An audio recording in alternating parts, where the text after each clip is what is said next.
नमस्कार साथियों, स्वागत है आप सबका हमारे यूट्यूब चैनल जी के गुरु 7772 में। साथियों, आज है 22 जुलाई 2025 और हम यहाँ हाजिर हैं आज दिन भर की प्रमुख खबरों पर चर्चा करने के लिए। साथियों, पहली खबर है उपराष्ट्रपति जगदीप धनखड़ जी को लेकर। जस्टिस वर्मा के मामले में विपक्ष को नोटिस स्वीकार करने के चलते उपराष्ट्रपति धनखड़ को देना पड़ा इस्तीफा। बकौल reports, justice Yashwant Verma case में विपक्ष का नोटिस स्वीकारने के जगदीप धनखड़ के फैसले से केंद्र नाराज है, क्योंकि इससे उनके हाथ से न्यायाधीश के खिलाफ आक्रामक रुख अपनाने का मौका चला गया। इसके बाद केंद्र से बातचीत के बहस में बदलने और उसके खिलाफ अविश्वास प्रस्ताव लाए जाने की भनक लगने पर धनखड़ ने इस्तीफा दे दिया है। साथियों, अगली खबर है भारतीय पासपोर्ट को लेकर के। अब किन देशों में वीज़ा फ्री एंट्री कर सकते हैं भारतीय? हेनली पासपोर्ट इंडेक्स रैंकिंग में भारत 8 पायदान चढ़कर 77वें स्थान पर पहुंच गया है, जो पिछले 6 महीनों में रैंकिंग में सर्वाधिक उछाल है। अब भारतीय 59 कंट्रीज़ में वीज़ा फ्री यात्रा कर सकते हैं। इनमें Barbados, Bhutan, Bolivia, British virgin islands, Fiji, Haiti, Indonesia, Iran, Jamaica, Laos, Macau, Madagascar, Malaysia, Mauritius, Nepal, new Philippines, Qatar, Thailand आदि शामिल हैं। साथियों, अगली खबर है मिग 29 फाइटर जेट को लेकर के। उड़ता ताबूत कहे जाने वाले मिग 29 की 62 साल बाद भारतीय वायुसेना से होगी विदाई। भारतीय वायुसेना IAF 62 साल बाद मिग 21 लड़ाकू विमानों की विदाई करेगा। उड़ता ताबूत कहे जाने वाले मिग 29 विमानों को सितंबर 2025 में चंडीगढ़ एयरबेस से विदाई दी जाएगी। 1963 में वायुसेना में शामिल किए गए मिग 21 ने 1965 और 1971 के युद्ध, कारगिल युद्ध, 2019 के बालाकोट स्ट्राइक और ऑपरेशन सिंदूर जैसे देश के प्रमुख संघर्षों में भाग लिया।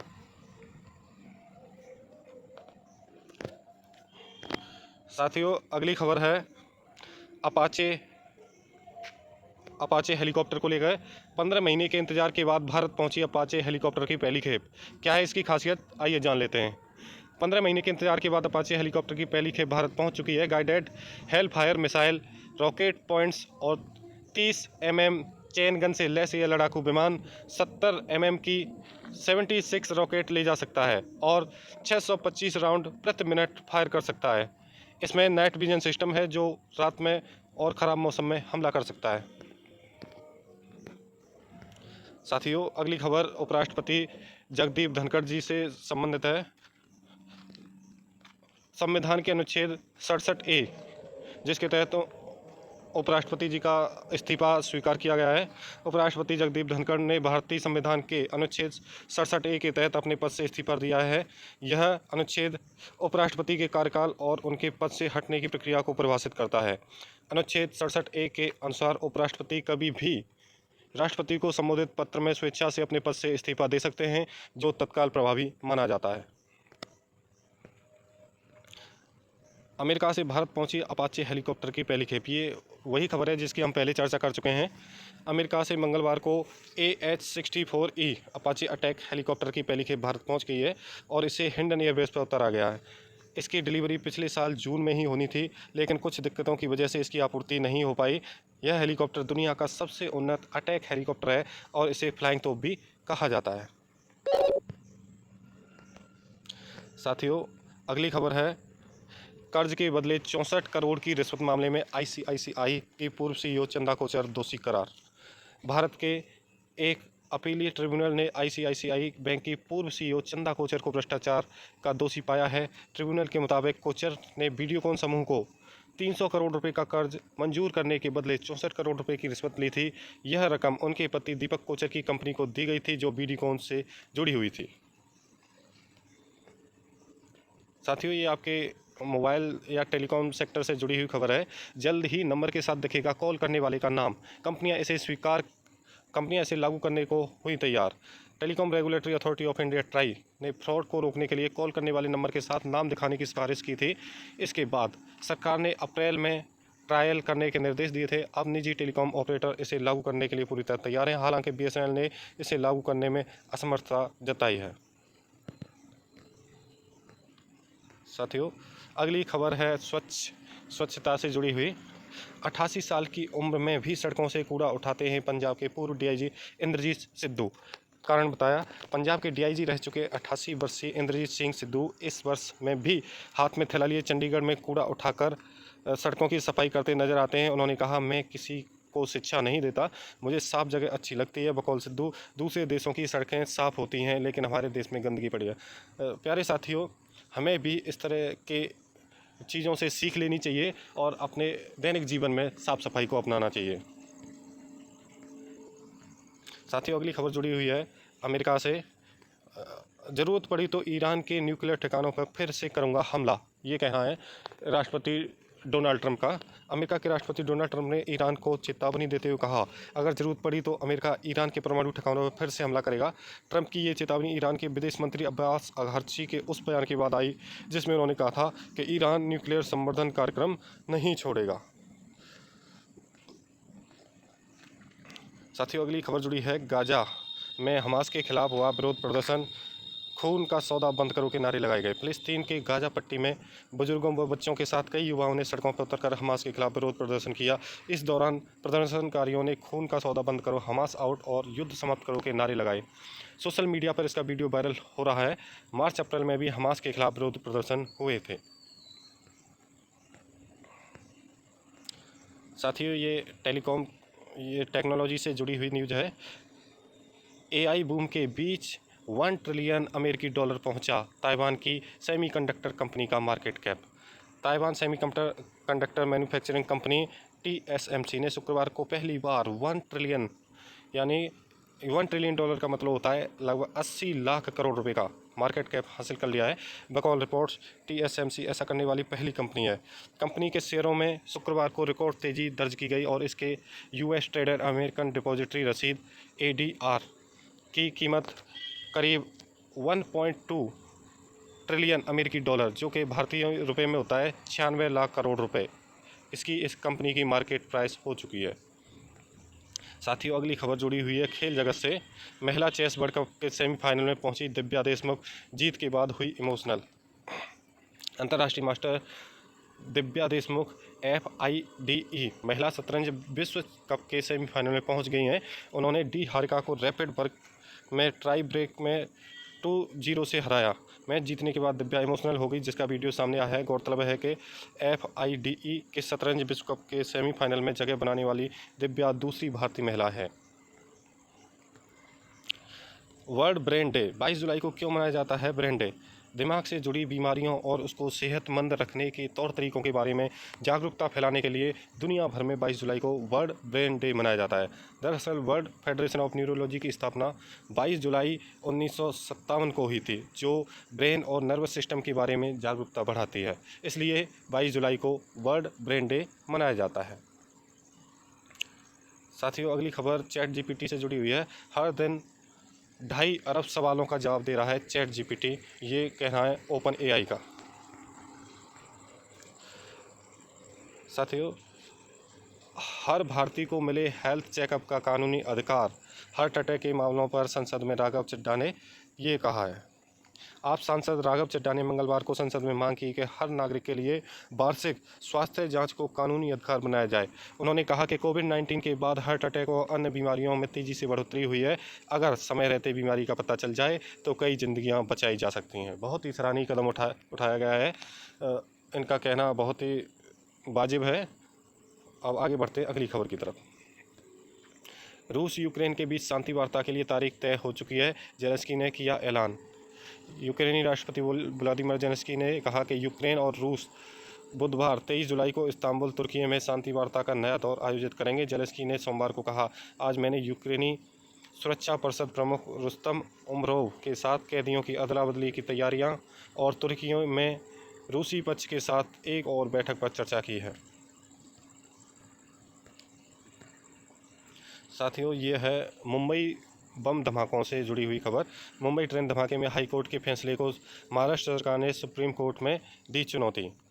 2006 में मुंबई ट्रेन ब्लास्ट मामले के सभी 12 आरोपियों को बरी करने के बॉम्बे हाई कोर्ट के फैसले को महाराष्ट्र सरकार ने मंगलवार को सुप्रीम कोर्ट में चुनौती दी। महाराष्ट्र सरकार की ओर से सॉलिसिटर जनरल तुषार मेहता ने फैसले को कानूनी रूप से अस्थिर बताते हुए हस्तक्षेप की मांग की। सुप्रीम कोर्ट 24 जुलाई को इस मामले की सुनवाई करेगा। भारत में बेरोजगारी दर असली डेटा की है आधी, एक्सपर्ट का दावा। एक्सपर्ट कहते हैं कि जो बेरोजगारी को लेकर आंकड़े दिए गए हैं वो असल में हकीकत में जितनी बेरोजगारी है देश में उसके आधे ही हैं। रॉयटर्स ने स्वतंत्र अर्थशास्त्रियों के एक सर्वे के हवाले से कहा कि भारत में बेरोजगारी का सरकारी डेटा आधा है। जून में भारत में बेरोजगारी दर 5.6% थी। अर्थशास्त्रियों ने इसके लिए नौकरी की पुरानी परिभाषाओं को जिम्मेदार बताया है। भारत में हफ्ते में 1 घंटा काम करने वाले व्यक्ति को भी रोजगार वाला व्यक्ति माना जाता है। उपराष्ट्रपति जगदीप धनखड़ ने अपने पद से दिया इस्तीफा। देश के उपराष्ट्रपति जगदीप धनखड़ ने स्वास्थ्य कारणों का हवाला देते हुए तत्काल प्रभाव से अपने पद से इस्तीफा दे दिया है। 74 वर्षीय धनखड़ ने राष्ट्रपति द्रौपदी मुर्मू और प्रधानमंत्री नरेंद्र मोदी का आभार व्यक्त किया।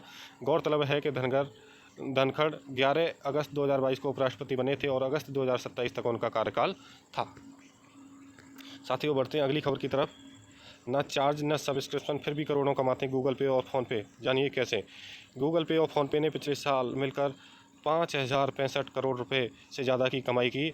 IVC के फाउंडिंग पार्टनर मृणाल झवेरी ने एक लिंक्डइन पोस्ट में बताया कि इनकी आय का बड़ा हिस्सा छोटी पड़ोस की दुकानों, किराना स्टोर से आता है।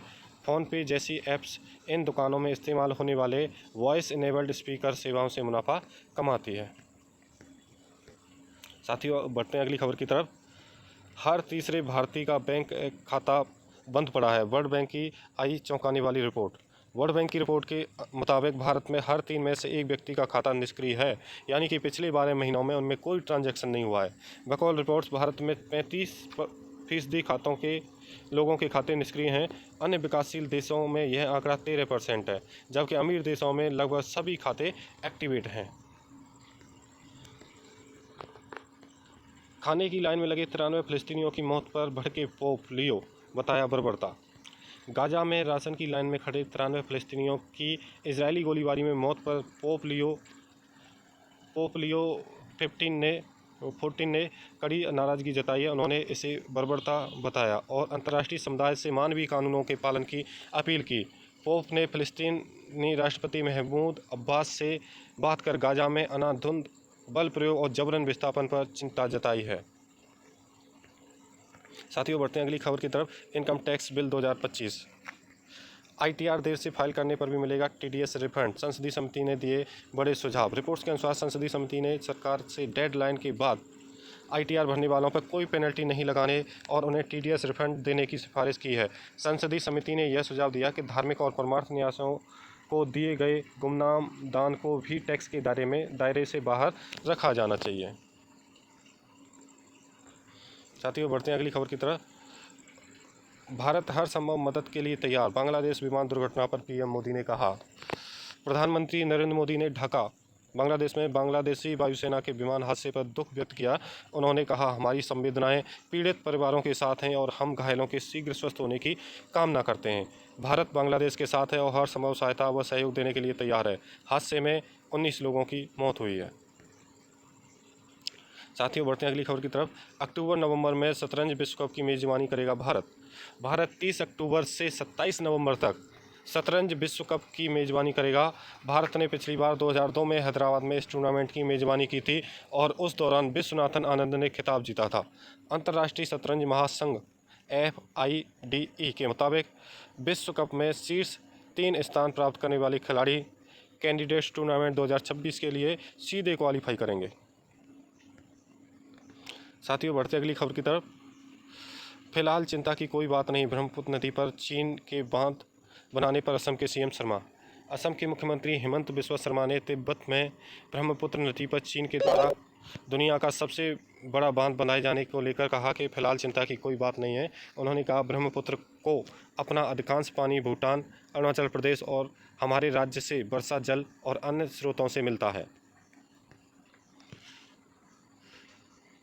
मुंबई एयरपोर्ट के रनवे पर एयर इंडिया का विमान फिसलने की DGCA ने शुरू की जांच। कोच्चि यानी केरल में मुंबई पहुंचा कोच्चि से मुंबई पहुंचा एयर इंडिया का विमान एयरपोर्ट पर भारी बारिश के बीच रनवे से फिसल गया। घटना पर डीजीसीए ने जांच शुरू कर दी। विशेषज्ञों की टीम लैंडिंग के समय मौसम, रनवे की स्थिति और विमान की तकनीकी जांच करेगी। यात्रियों की सुरक्षा को ध्यान में रखते हुए विमान को फिलहाल ग्राउंड कर दिया गया है। साथियों, अगली खबर जुड़ी हुई है उद्योग जगत से। हरियाणा के पानीपत में लॉर्सन एंड ट्रूडो बनाएगी भारत का सबसे बड़ा green hydrogen plant. Indian Oil की पानीपत हरियाणा रिफाइनरी में L&T लॉर्सन एंड ट्रूडो एनर्जी ग्रीन टेक भारत का पहला ग्रीन हाइड्रोजन प्लांट स्थापित करेगी। यह प्लांट अक्षय ऊर्जा का उपयोग करते हुए 25 वर्षों तक इंडियन ऑयल को सालाना 10,000 टन हरित हाइड्रोजन की आपूर्ति करेगा। इसमें हजीरा स्थित L&T इलेक्ट्रोलाइटर्स में निर्मित उच्च दबाव वाले क्षारीय इलेक्ट्रोलाइटर्स का उपयोग करके हरित हाइड्रोजन का उत्पादन होगा। साथियों, ये खबर जुड़ी हुई है सुप्रीम कोर्ट से। ईडी अब सारी सीमाएं लांघ रही है, वकीलों को सम्मान जारी करने पर सुप्रीम कोर्ट ने एक सुनवाई के दौरान कहा कि ईडी अब सभी सीमाएं लांघ रही है। कोर्ट ने कहा कि ईडी के लिए कुछ गाइडलाइंस तय होनी चाहिए। दरअसल कुछ वकीलों को आर्थिक अपराधों के मामले में आरोपितों को सलाह देने के चलते ईडी ने सम्मन जारी किया था। बकौल कोर्ट, इससे कानूनी पेशे की स्वतंत्रता प्रभावित होगी। साथियों, अगली खबर जुड़ी हुई है माइक्रोसॉफ्ट से। साइबर हमले को लेकर माइक्रोसॉफ्ट ने सरकारी एजेंसियों व बिजनेस कंपनियों को किया अलर्ट। टेक कंपनी माइक्रोसॉफ्ट ने शेयरपॉइंट सर्वर यूजर्स के लिए साइबर हमले को लेकर अलर्ट जारी किया है। यह सर्वर सरकारी एजेंसियों और बिजनेस कंपनियों में दस्तावेज शेयरिंग के लिए इस्तेमाल होता है। माइक्रोसॉफ्ट ने ग्राहकों को तुरंत सुरक्षा अपडेट लगाने की सलाह दी है। बकौल माइक्रोसॉफ्ट क्लाउड पर आधारित माइक्रोसॉफ्ट 365 और शेयरपॉइंट ऑनलाइन पर इसका कोई असर नहीं पड़ा है। साथियों, ये खबर जुड़ी हुई है वेनिस शहर से, जो कि इटली में है। तो 1600 साल पहले कैसे पानी पर बसाया गया था इटली का शहर वेनिस। करीब 1600 साल पहले इटली के शहर वेनिस को लकड़ी के आधार पर पानी पर बसाया गया था। दरअसल लकड़ी को पानी में गाड़ने पर वह मजबूत हो जाती है। मजबूत पेड़ों और मोटे तनों को पानी के अंदर करीब 4 मीटर गहराई तक दलदली ज़मीन पर गाड़कर उस पर लकड़ी के सख्त तख्त बिछाकर यह शहर बसाया गया था। साथियों, ये खबर पुरातत्व विभाग से जुड़ी हुई है। कर्नाटक में 4000 साल पुरानी बस्ती के मिले सबूत। रायचूर कर्नाटक के मस्की में पुरातत्वविदों ने 4000 साल पुराने मिट्टी के बर्तन, कलात्मक वस्तुएं, औजार व खाना पकाने के बर्तन सहित कई कलाकृतियां खोजी हैं। मल्लिकार्जुन पहाड़ी और आंजनेय स्वामी मंदिर के पास खुदाई के दौरान 4000 साल पुरानी मानव बस्ती के प्रमाण सामने आए। ये चीज़ें 11वीं से लेकर 14वीं शताब्दी ईसा पूर्व की तरफ इशारा करती हैं। साथियों, अगली खबर है अमेरिका ने यूके में तैनात किए परमाणु हथियार। जो रिपोर्ट्स के मुताबिक अमेरिका ने यूके में परमाणु हथियार तैनात किए हैं। इससे पहले बराक ओबामा प्रशासन ने यूके में तैनात किए गए परमाणु हथियारों को 2008 में हटा लिया था। दोनों देशों की लंबे समय से नीति है कि किसी भी विशिष्ट स्थान पर परमाणु हथियारों की मौजूदगी की न तो पुष्टि की जाए और न ही खंडन। साथियों, बढ़ते हैं अपनी अंतिम खबर की तरफ। दुनिया के सबसे सुरक्षित देशों की सूची हुई जारी। डेटा प्लेटफॉर्म नॉम्बियो के सर्वे के मुताबिक संयुक्त अरब अमीरात UAE दुनिया का सबसे सुरक्षित देश है। उसके बाद Andorra, Qatar, Taiwan, Macao, Oman, Isle of Man, Hong Kong, Armenia और सिंगापुर का स्थान है। वहीं कुल 148 देशों की सूची में जापान 11वें नंबर पर, चीन 12, एस्टोनिया 13, सऊदी अरब 14, बहरीन 15, जबकि भारत 67वें स्थान पर काबिज है। साथियों, आज के लिए इतना ही। अगर आपको ये जानकारी पसंद आई हो तो हमारी वीडियो को लाइक करें, हमारे चैनल को सब्सक्राइब करें। आप सबका पूरी खबर सुनने के लिए बहुत बहुत धन्यवाद, शुक्रिया। शुभ रात्रि दोस्तों।